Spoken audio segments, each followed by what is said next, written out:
So first of all, thank you all for joining today. This is a topic that I know is a hot button topic in Arizona, and part of that is because of the different education options that the state of Arizona actually offers through tax credits, through the through the ESA scholarships. So I do want to introduce our presenter. This is Yehoshua Bedrick. It is a good friend of mine. He is the director of policy for EdChoice, and truly one of the things that Arizona is blessed with, if I can use that word, is that if you do have the needs or the wants to have an education choice that is not the public school, they give you that opportunity and also a financial help to that. The question, of course, is should our government be providing some sort of a funding that goes to private schools and to private education or not? And we have Yehoshua today that can shed some light on that, shed some information about that. And I do want to share just a little bit about him that many of you might not know. So Yehoshua, like I mentioned, is the director of policy at EdChoice. Before that, he was a policy analyst with the Cato Institute Center for Educational Freedom. And as I had mentioned last week, he actually served as a legislator in the New Hampshire House of Representatives. And at that time, he was the youngest elected representative in their history. No, I was not. Oh, I was one of the youngest, but I wasn't one the of the youngest. youngest. Okay. I was 23, but there were two 19-year-olds. Got you. Okay. Thank you. And he was also a research fellow at the Josiah Bartlett Center for Public Policy, where he focused on educational choice, which is what he obviously takes very seriously these days. He received his master's in public policy with a focus on educational policy from the John F. Kennedy School of Government at Harvard University. He also holds a bachelor's in religious studies from the Rabbinical College of America and a BS in business administration from Babson College. So he comes with a lot of knowledge, and we're very appreciative that he is going to share some time with us today. So thank you, Yehoshua. Thank you so much. I have a PowerPoint here so that you could see some various charts and graphs and whatnot, and instead of just staring at my hairy face the whole time. Where is it on this one? Let's see here. Share screen. Okay.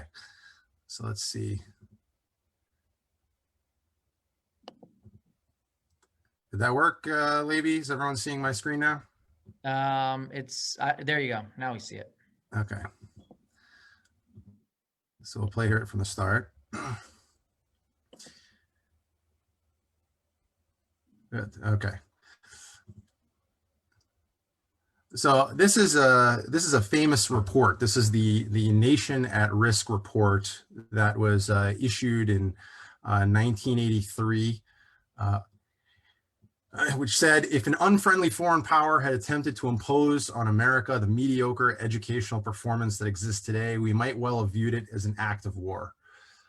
So this was, I think, perhaps a bit melodramatic, but it was a report that was trying to sort of wake up America that our education system was falling behind in terms of international standards. Now, I would say that our education system is staffed with some of the most wonderful people you'll ever meet. You know, these are teachers that are 100% dedicated to their students, who have, you know, great care about children, which is why they got into the profession in the first place.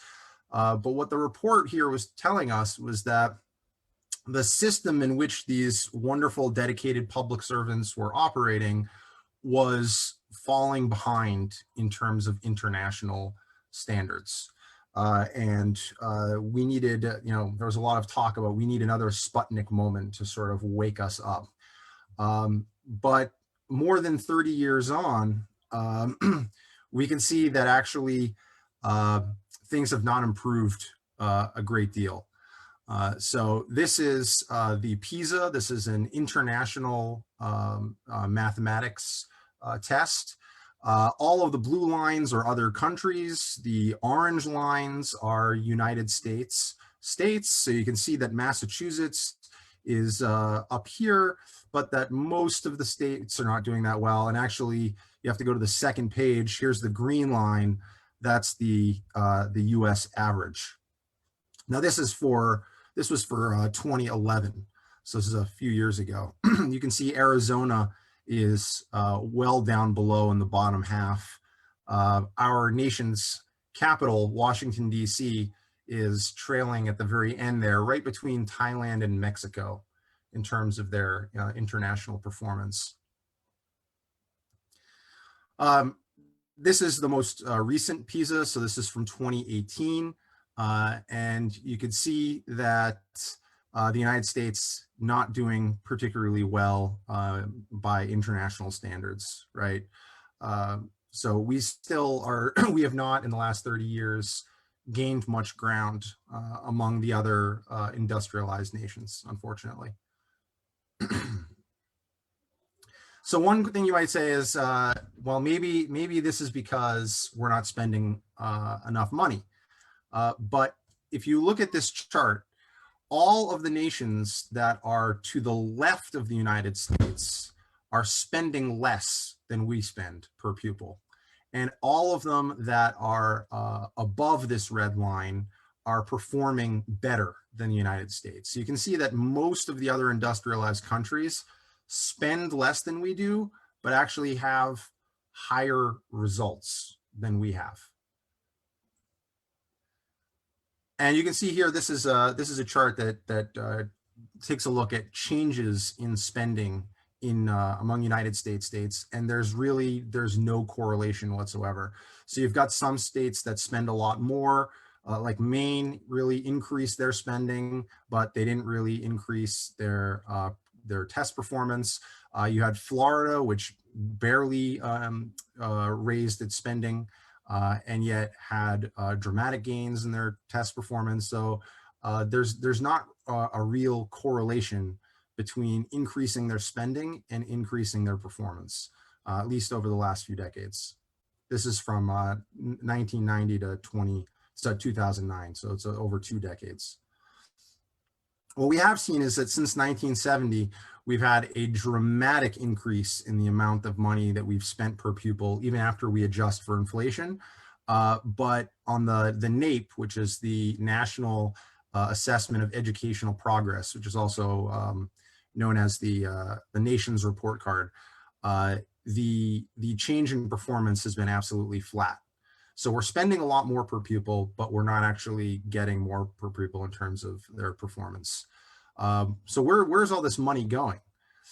So this is in real dollars, how much we were spending per pupil in this country. So again, this is adjusted for inflation, but this is how much we've been spending per pupil. Now, from 1950 to 2015, we've had a doubling in the number of students. And total school personnel has actually increased by 381%. So teachers have gone up almost 250%, but where's most of that money going? Most of the money is going to non-teaching staff, which has gone up by more than 700% over that same amount of time. So very often we hear that our schools are starved and that teachers are not getting paid what they're worth. But then when the state legislature or the school board increases the amount of money, it looks like it's not going to the teachers. It tends to be going to administrators and other non-teaching staff. That's what ends up happening to it. So from 1980 to today, basically we have flat, mediocre achievement, rising spending, falling productivity, and a more bloated bureaucracy. So Milton Friedman in the 1950s proposed an idea, really he popularized it. He didn't come up with it because you can actually trace this idea to Thomas Paine in the late 1700s, John Stuart Mill, the philosopher, in the mid 1800s. But in the 20th century, Friedman popularized this idea of school vouchers. So his idea was, look, we have a democracy, we have self-government, and in order to have self-government, you need to have an educated populace. The thing is, not every family can afford to provide a high-quality education for their children. Therefore, there is a strong justification for the government to subsidize education, to pay for education, right? But Friedman's insight was that it doesn't follow from this that the government has to be the entity that runs the schools. That instead what you could have is the private sector run the schools, and the public sector, the government, provide each family with a stipend, and then they could choose which school fit their children the best. And he had this insight too, as an economist, about the 4 different ways that you can spend money, right? So you can spend your money, or you could spend somebody else's money, and you could spend that money on yourself, or you could spend it on somebody else. So when you're spending your own money, you have a strong incentive to economize. You have a much weaker incentive if you're spending somebody else's money. And if you are spending money on yourself, you have a strong incentive to maximize value. You also have a better ability to maximize value when you're spending on yourself. When you're spending on somebody else, it's a weaker incentive to maximize value and a weaker ability to maximize value. And you can think of it in terms of like concentric circles. So like if you're spending money on your spouse, you know your spouse very well, you have a strong incentive to maximize value when you're buying a gift for your spouse, right? But let's say you're buying a gift for a perfect stranger, okay? First of all, you have no idea who this person is, so you don't have the same strong an incentive to maximize the value as you would if you were giving the gift to your spouse. But also, you don't really know what their likes and dislikes are, or their interests or aptitudes, right? So your ability to purchase a gift for a perfect stranger is also much weaker than your ability is to do it for yourself. And this is also true when it comes to things like, when you're trying to provide a child with an education, right? What is that child's likes and dislikes? Does he thrive or she thrive in a large environment or a small environment? In a more advanced class or a less advanced class? The problem with our current system is that it's people spending other people's money on other people. And so you have essentially the weakest incentive and ability to either economize or maximize value. This isn't because the people in the system aren't well-intentioned or anything like that. It's just the nature of the system itself. It's how the system is designed. So Friedman says if we at least moved it to here with vouchers, then the families would have a much stronger incentive to maximize value for their own children, and a much greater ability to maximize the value of their own children. They're still spending other people's money, but at the very least, we're going to maximize the value. Since Milton Friedman proposed this, there was not a lot of progress until the early 1990s, when the first modern voucher program was enacted in Milwaukee, Wisconsin. But in the last 20 or so years, we've had 64 private school choice programs enacted in 29 states, plus Puerto Rico, that are serving more than a million families all across the country. And this is just the private programs. This doesn't even include charter schools. So you can see there were a few programs from the, in Maine and Vermont from 1869 and 1873.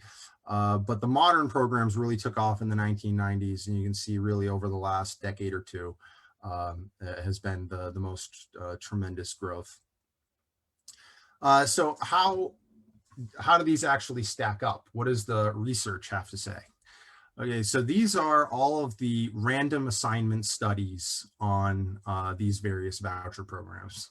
Now, a random assignment study works like, think of a drug trial, right? So you take a large group of people, you randomly divide them into two.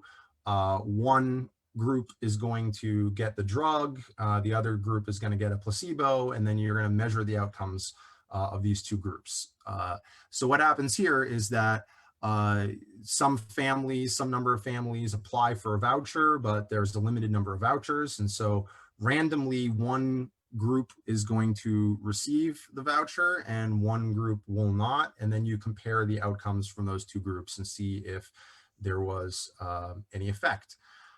For almost all of the studies, we see that there are positive effects on the test scores of the participating students, either for the full sample or for some subsamples. And the subsamples tend to be lower income kids or children who are African American or Hispanic or who are the most choice deprived.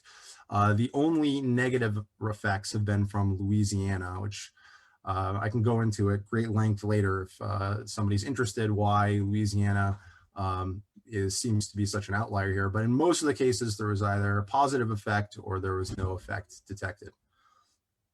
And then these are the attainment outcomes. So these were the test score outcomes. This is attainment. So this is graduating high school and matriculating at college. And we can see that there's been a lot fewer of these studies, which makes sense because it takes a long time to do these studies, for the kids to go through the whole system. But we do have a number that of studies that have been conducted, and none have had negative results, a few no visible effect, and then a few have had some positive results.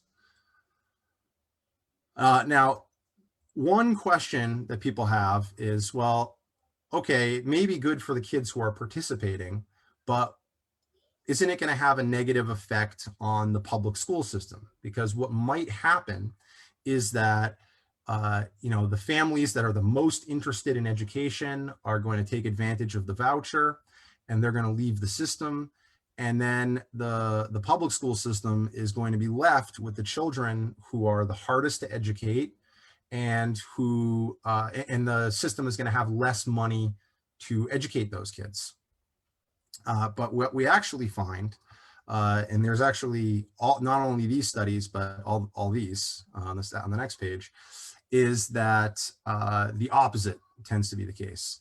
That when you increase the number of options that are available by enacting an educational choice program, that what happens is that the public school system actually improves in response.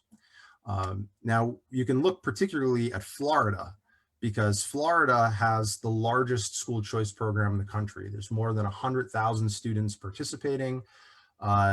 All of the children are from low-income families. The average family income of a participating family is about $25,000 per pupil. $25,000 per family. So these are very, very low-income families. What the University of Florida found was that the children who are entering the program are performing lower on test scores on average than their demographic peers before they enter the program. What does that mean? It means it's not the students that are thriving in their schools that are leaving to go get a scholarship. It's the ones that are not doing too well. It's the ones that are struggling. So if they're doing really well in the school that they're assigned to, they tend to stay there. But if they're struggling, the school is just not the right fit for them, then they have an incentive to go look for alternatives. And so it tends to be the lower performing students that are leaving. But after just a few years of using a scholarship, they tend to be performing at the national average, which means that they're outperforming their demographic peers. Okay, so this brings us to Arizona.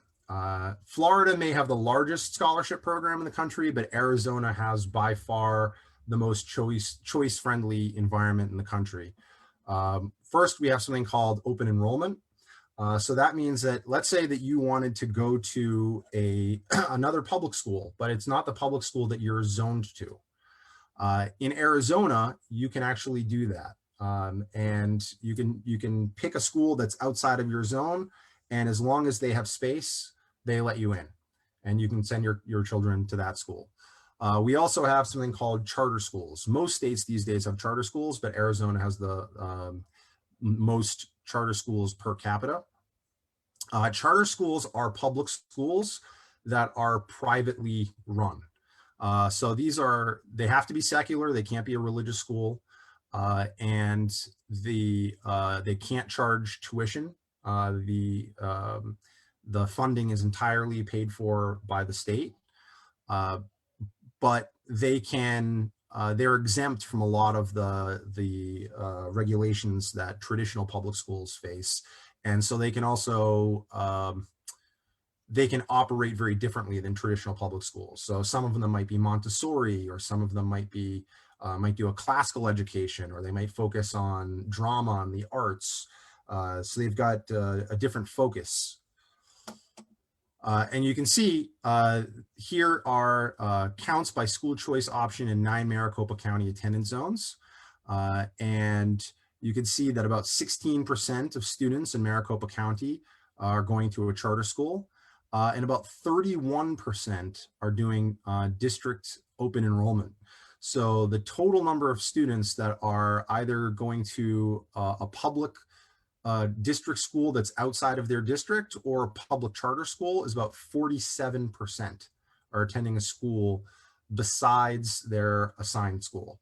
So then when you add in the number of children that are attending private schools or are homeschooling, at least in Maricopa County, a majority of students are attending a school besides the one that they are assigned to. This is, I think, unprecedented in the United States. There's no other state where something like this is happening. And you can see charter school enrollment has been dramatically increasing over the last number of years. This is from the Arizona Charter Schools Association. I wish I had more recent data because I think we're approaching probably about 200,000 students statewide now. And you can see here, okay, this is the percentage of students with access to a local charter school. This is by the Brookings Institution. Access in this case means that you have a charter school in your zip code. And you can see Arizona at 84% of students have access to a charter school, just far more than any other state in the country. You know, our neighbors are the ones that come the closest, but that's it. So we are far and ahead the most choice-friendly state in the country when it comes to charters. And this is the percentage of public school students enrolled in a charter school by state. It's a few years old, this report, but it's still pretty accurate. So again, Arizona by far has the most charter school students per capita. This is an interesting chart. I know it's hard to read. This is Ohio, and this is their open enrollment. Now, one of the issues with open enrollment in Ohio and in Arizona is that the public schools opt in. So if a public school said, you know, we actually don't want to take kids from other districts, they have that right. But look at these little donuts here, right? So this color, this like darker green, they don't do open enrollment. So you can see most of the state does open enrollment, but not around Columbus, not around Dayton, not around Cincinnati, not around Toledo or Cleveland or Akron, right? So what's going on here? What's going on here is basically the suburbs right around the major cities say, nah, we don't want the city kids coming out to our suburbs. Here, though, are all of the open enrollment districts in Arizona. So why is that the case? Why is it that every single district in Arizona participates in open enrollment, but in a place like Ohio, which is a very similar law, they don't? And the answer, I believe, is that it's because we've got such a robust charter sector and private sector that there are a whole bunch of empty seats in the traditional district schools.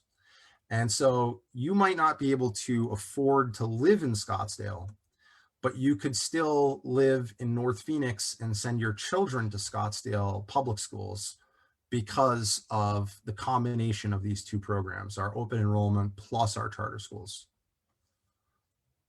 So that's really important for, you know, lower income families, because right now we still have a system in most states, less so in Arizona, but in most states, where your access to a quality education is determined by the, you know, what kind of a house you can afford. So this is the AZ Merit.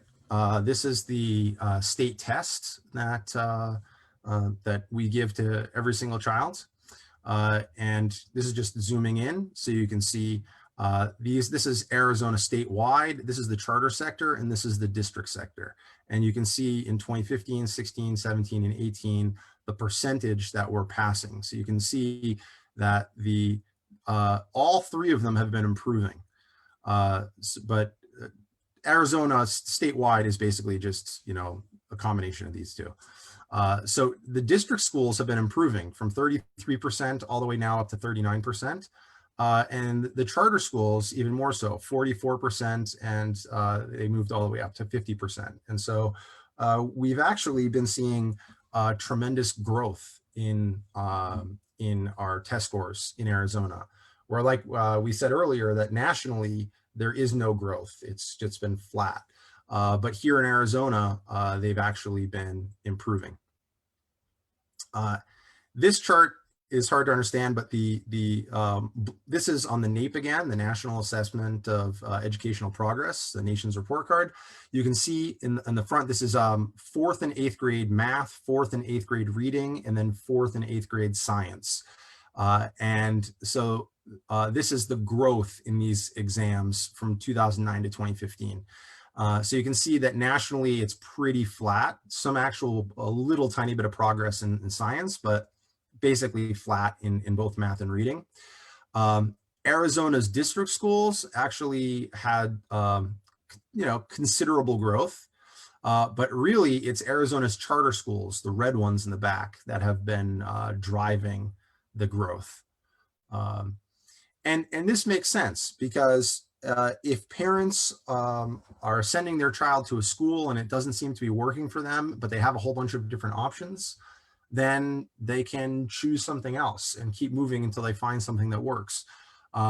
Additionally, if there is a system, a charter school system that, they found the secret sauce, they've got some system that works, they have a strong incentive to grow and to open up another campus, and they've got wait lists. So they can keep growing and growing and growing, and the ones that aren't doing as well end up closing down. So there is sort of a feedback loop, which is very, very important. Here is the Arizona, what did I do? The Arizona charter students versus other states. So you can see that Massachusetts performs the top on the NAEP. When you isolate Arizona's charter school students, they're performing at about the same level as they are in Massachusetts and just a little bit ahead of New Hampshire.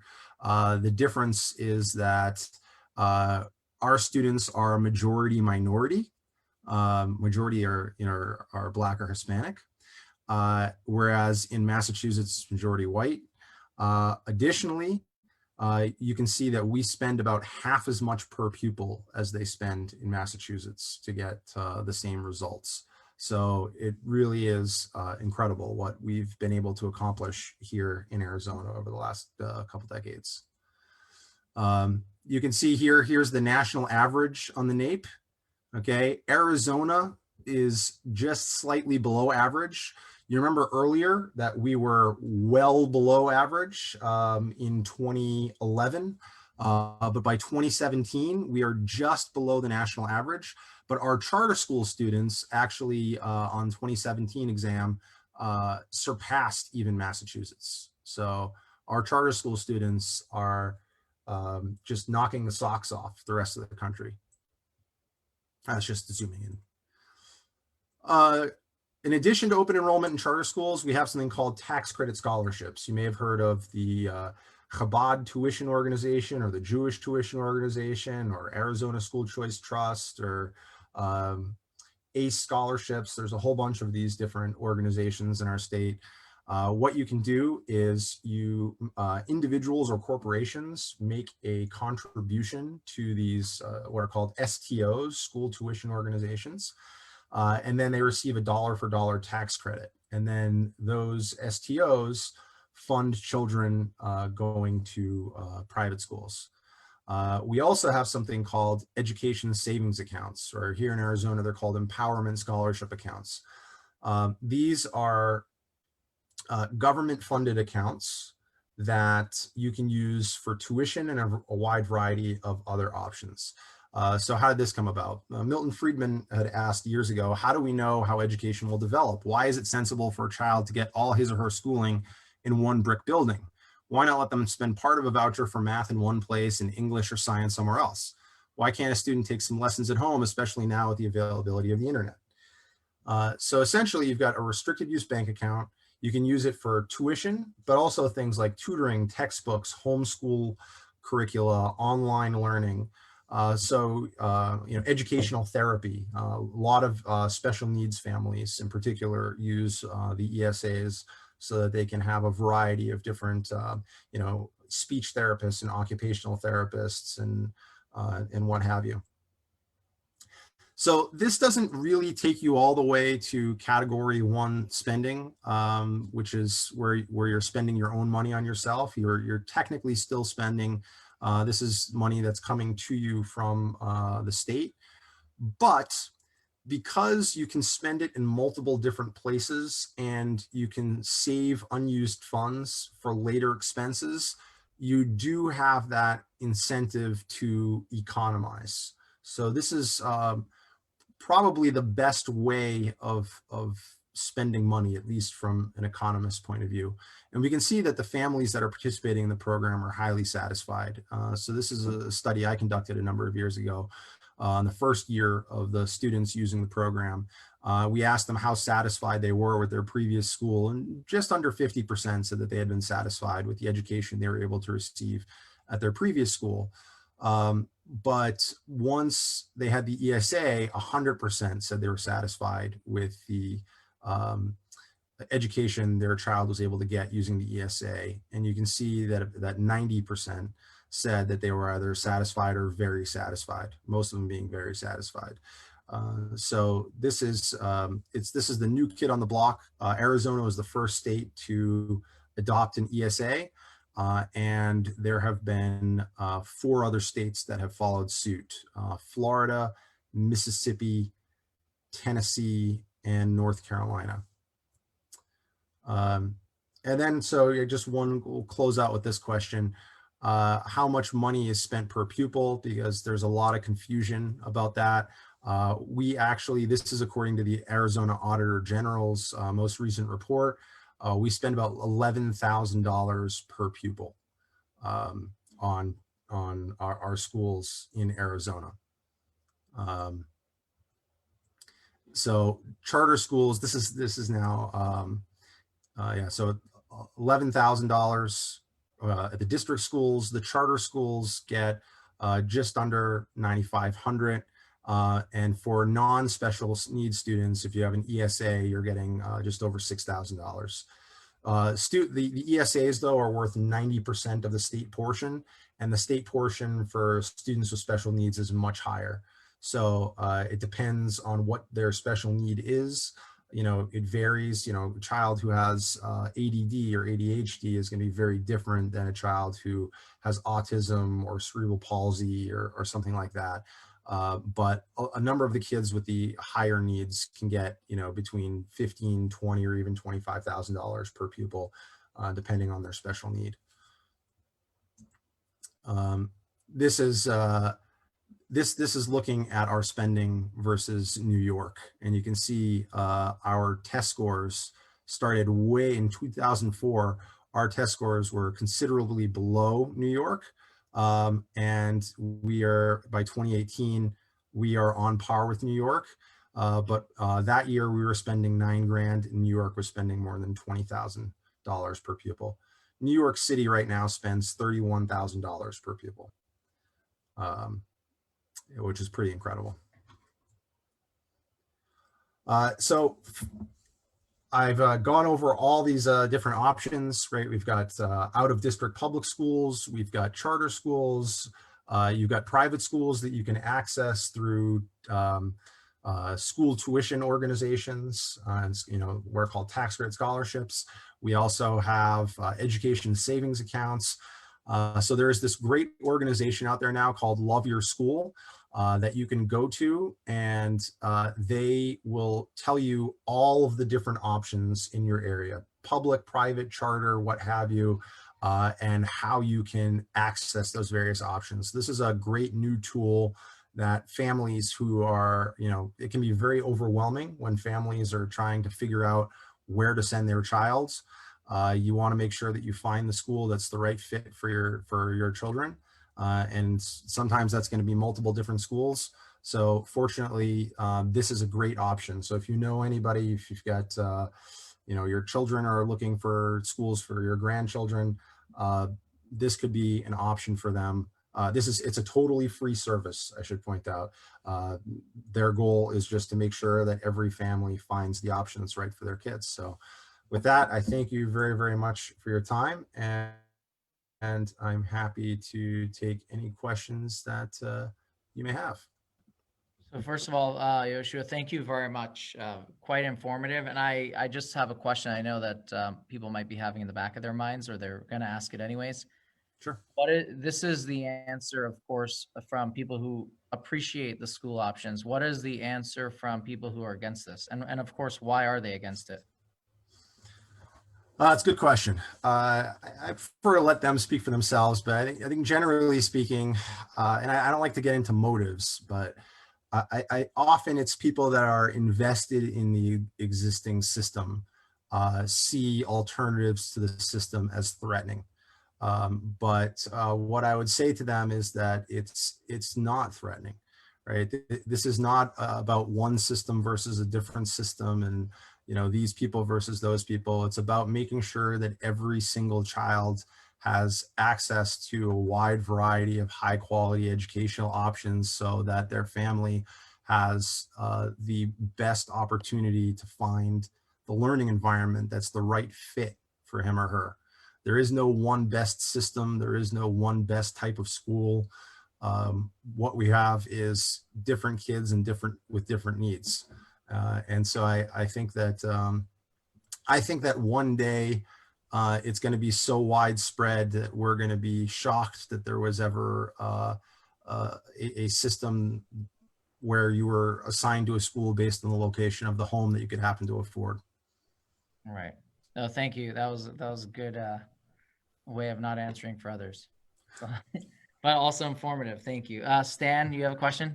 A couple of things. We're in New York. Yeah. And we were in Arizona when the teachers were striking in Arizona, and their salaries compared to New York, well, New York's a higher living standard set up anyway, more expensive.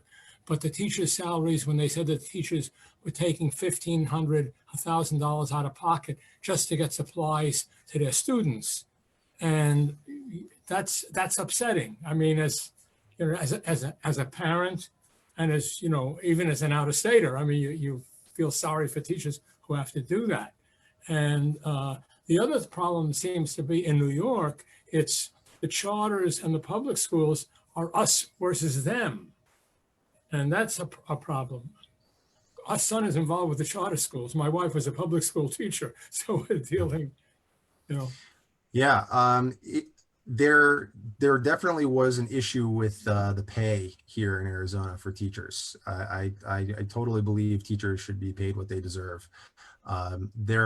In recent years, the governor has allocated enough money to give every teacher a 20% pay increase. That was his 20 by 2020 plan, and the legislature passed that. The problem is that the governor and the state legislature don't actually set the pay for teachers. And so they could say, well, we're going to allocate enough money that if you locals decide to actually give this money to the teachers, they'll get a 20% raise. It's still up to the locals. So the state gave the money to all the local districts. Some districts then passed that on to the teachers in the form of pay raises. Others said, well, we've got other priorities and we're spreading this money around and putting it in different areas. So it's not actually the state that decides that. It's a local decision. What about your problem with the overpaying of administration? I mean, Yeah, that's a big issue. bloated part of the system. It seems to be bloated part all across the country, not only in Arizona. Actually, yes, Arizona, it's much less of a problem than it is in most of the country. So if you go back to that report that I showed, it's called the staffing surge report. Arizona, the growth in non-teaching staff is actually much less than in other parts of the country. And in places like New York, it's actually even higher than 700%. It's incredible how much money is actually, they come every year and they say, we need more money for our teachers, and then they put it somewhere else, which is really, really unfortunate. And I think especially since like the mid 1990s, it's been a problem. Because, if you look at the late 80s, early 90s, that's when a lot of states started to take students with special needs. And so a lot of that growth was appropriate because you had to, you need to have some of these, they're not counted usually as teaching staff because they're special needs staff. Like shadows and stuff like that. Yeah, and therapists and things like that, which are very, very important. But since that time, once that population had already been integrated, you don't really have growth in the special needs staff. Now we're talking, it's college admissions people and the assistant secretary to the superintendent and whatnot. It's so there's just a ton of bloat that's not making it into the classroom, and it's not making it into the teachers' salaries, which is unfortunate. And I think if you see a lot less bloat like that in the charter system because it's more competitive. So they don't have the luxury of spending on more and more and more administrators. Are those teachers in a pension system similar to public schools, or is that a wholly different ballgame? Charters tend to, depending on the state, charters tend to be in the pension system as well. At the same rate, or as? What's that? At the same rate as teachers? I don't know if they have the same rates. That's a good question. What about unions? Do you have unions and teacher unions in Arizona? There is a teachers union in Arizona. Its ability to, like all public sector unions in Arizona, its ability to collectively bargain is more limited than it is in other states, but there is something called the Arizona Educators Association, the AEA.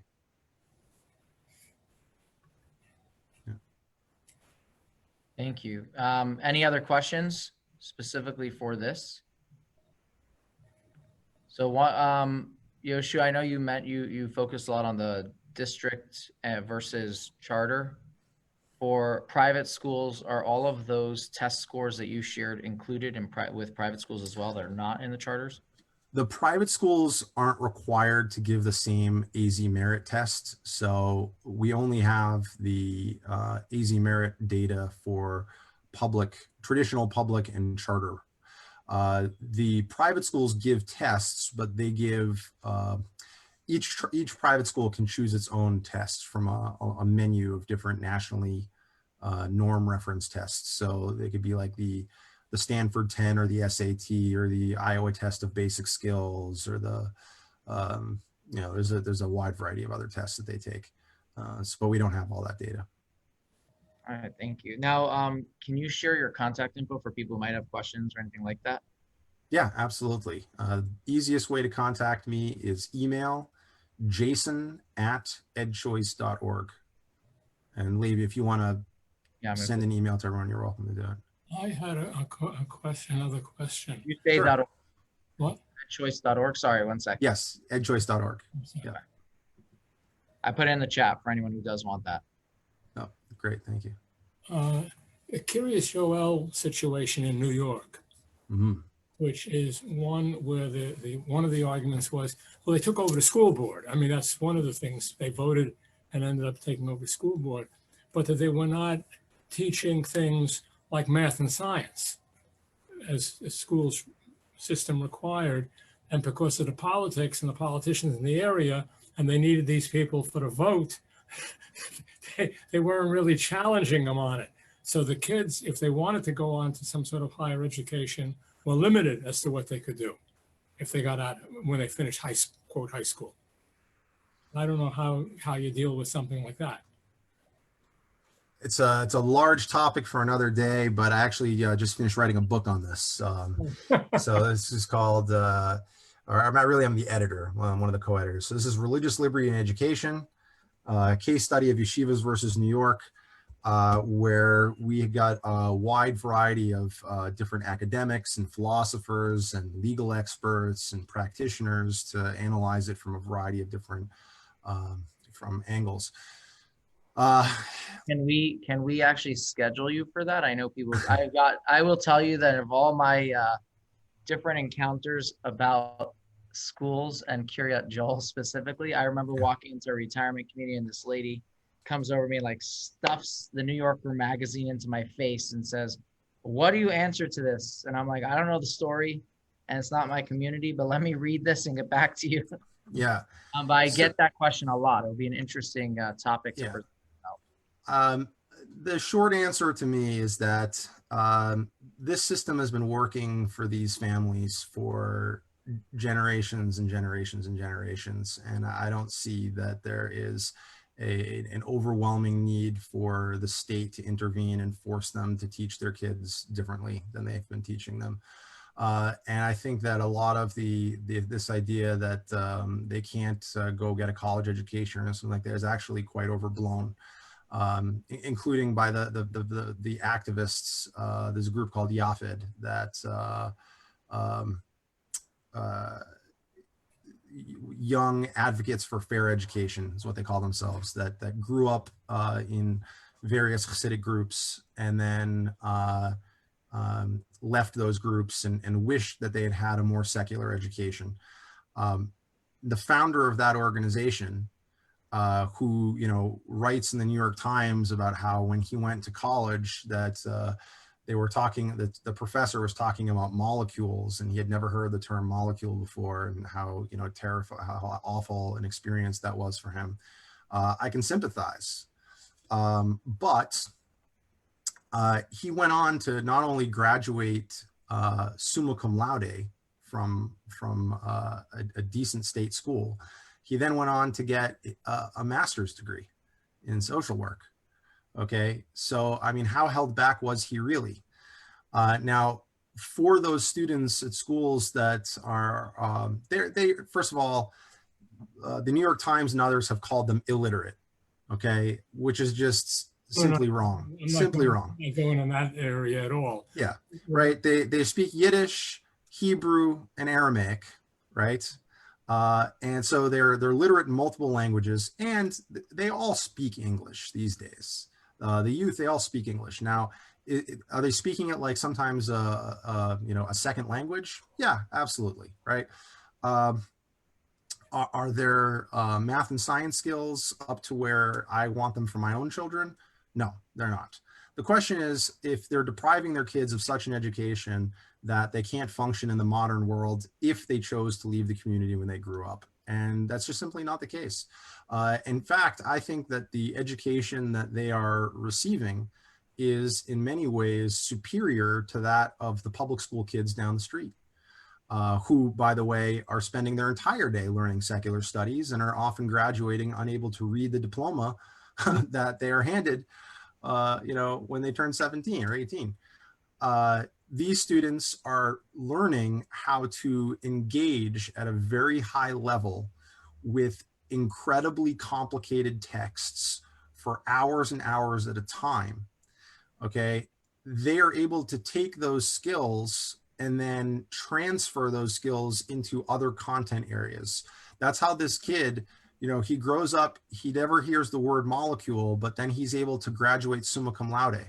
How many of the kids at the public school down the street went to the same school and graduated summa cum laude? Okay, it's not that this guy was able to do this despite the education he received. Really, he doesn't himself doesn't appreciate this, and I know this because we've had these conversations. It's to a great extent because of the fantastic education that he received, that he was able to then take those skills and habits of the heart, those habits of learning, and transfer it into other subject matter areas. So I don't think that there is a strong reason for the government to compel these schools to teach differently than they're teaching. I totally agree with you on that, but that's a personal thing. But I also think that it also depends on the person. I mean, I went to Bronx Science, and that was a school where you hadn't taken an entrance exam to get in and whatever. I was a failure in that class because two of my classmates won the Nobel Prize in physics. So you're dealing with that. But I think that if a student wants to learn, even if they start with nothing, they can learn. It's the average kid who is, I think, more limited in a restricted area, even in the public schools. I mean, the public schools, part of the problem with the public schools is the areas where the toughest schools are usually where the youngest teachers are put and with very little experience. So you're teaching, the blind are leading the blind. I mean, I hate to put it that way, but that's I think, part of the problem as well. It's not, when they're talking about getting rid of, the entrance exams to the schools because of what's going on and that type of thing. But the problem is that these kids are not getting the education where in the elementary and in junior high school, in the quote neighborhood schools or whatever school is available for them. Wow. This is not one of these, the charts are interesting, but the realities of what we're really dealing with on a day-to-day basis is not totally the same. That's all. My husband had a cousin once who was a vice president of Pepsi-Cola, and he asked me how I'm a teacher. He said, "How's teaching going?" And I said, "Well, I'm coming up against how do they perform on tests?" And he said to me, "You are not a business. You are a service. You cannot use the paradigm of a business to test a service." And he said, in many cases, the students that you're teaching, you won't see success for at least 20 years. So how can you chart that? Yeah. I wouldn't say that the tests are the end all be all of education. But it's used that way. But it can be used that way. I think that tests are an important measure that parents should consider when they are choosing a school, along with a wide variety of other factors. I don't think that tests should be used by policymakers to reward or punish teachers or school systems. The tests are not designed for that. The tests are ideally more diagnostic, and the closer you can get it to the student level, the better. But they can be very useful, and for parents that are trying to figure out what school is going to be best for their kids, or if the school is working for their kid, right? That said, yes, they are a service, but to say that it's a service and not a business, I'm not sure. I think that distinction might be a little bit overblown. I think it's very important that the schools feel that they are directly accountable to the families that they are serving. And in order for that really to happen, then I think the families need to have the power to leave and take their money with them. And in a system where the school just gets the money no matter what, and if the family leaves, okay, the family leaves, but doesn't affect the school's bottom line, I don't think that's a recipe for long-term success. You need to have a system. In order for a system to continue to improve over time, it needs to have the potential of losing. If it's losing touch with its families, and the families are able to leave, then it sends a signal to the institution that that's what's going on. But if it's losing touch with the families and the families can't leave, then it stagnates. That's where you end up seeing all this bloat. That's where you see them putting money into other areas besides the teachers' pockets and outside of the classroom. And I mean, look, New York, like I said, New York City is spending north of $30,000 per pupil. And its schools are nothing to write home about. They do have some phenomenal schools, but they also have a ton of really, really, really terrible schools, which is a real shame. And that's because you, by and large, have captive audiences.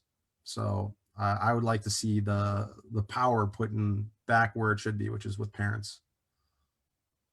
Thank you. This was a most informative presentation, and I want to thank you for all your time and knowledge on this. So thank you very much. I just want to, before, if anyone else has any questions, of course, I don't know how much more time Yehoshua has, but on Wednesday, which is going to be the last presentation or virtual Zoom gathering that we're having for the year, meaning we'll start back up on the 4th of January.